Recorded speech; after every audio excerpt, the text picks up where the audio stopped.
Yaking ang kamache One kosi ijing duna Yaking na ishisha Kade kade kapo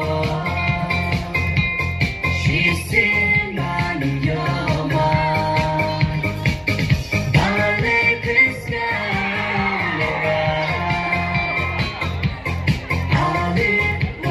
Shana Knambang sakit jengkema Ayok sa jengem sama Rana